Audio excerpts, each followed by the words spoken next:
YS Jagan అసెంబ్లీలో పవన్ కళ్యాణ్ మీద కామెంట్లు చేశారు కదా, కార్పొరేటర్కి ఎక్కువ ఎమ్మెల్యేకి తక్కువ అని చెప్పి, జీవితంలో ఒకసారి ఎమ్మెల్యే అయ్యారు అని చెప్పి, దాని మీద మీ ఒపీనియన్ ఏంటి?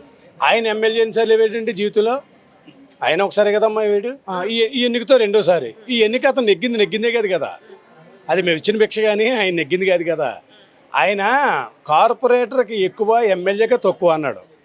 ఆయన డజన్కి తక్కువ, అర డజన్కి ఎక్కువ. ఆయనకి ఆ విషయం మర్చిపోయాడు. ఆయన 12 కోటి తక్కువ, ఆయన 11 ఉన్నాయి ఆయనకి. 6 కోటిగా 6కే ఎక్కువ, 11 ఉన్నాయి ఆయనకి. ఆయనకి ఆ విషయం మర్చిపోయి ఈవేళ భారతదేశ రాజకీయ చరిత్రలో ఏ ఒక్క రాజకీయ పార్టీకి 100% స్ట్రైక్ రేట్ ఉన్న పార్టీ ఏ పార్టీ లేదు. అది ఒక్క జనసేన పార్టీ ఒకటే.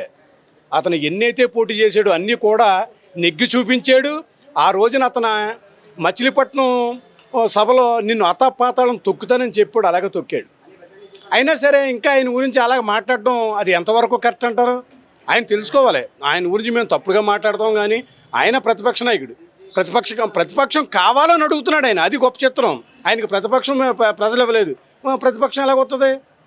ఆ ప్రతిపక్షం ఉన్నప్పుడు ఈయన ఏదో మాట్లాడితే దానికి కార్పొరేటర్తో ఎక్కువ, ఎమ్మెల్యేకి తక్కువ ఎందుకు మాటలు? అలా చేసుకునే ఈవేళ 151 సీట్ల నుంచి 11 సీట్లు పడిపోయాడు. ఎందుకు పడిపోయాడు?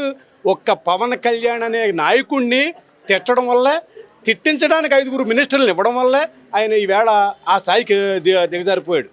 ఆయన పని ఆయన చేసుకుంటూ పోతే ఈ విధంగా ప్రజలకు గుణపాఠం చెప్పరు.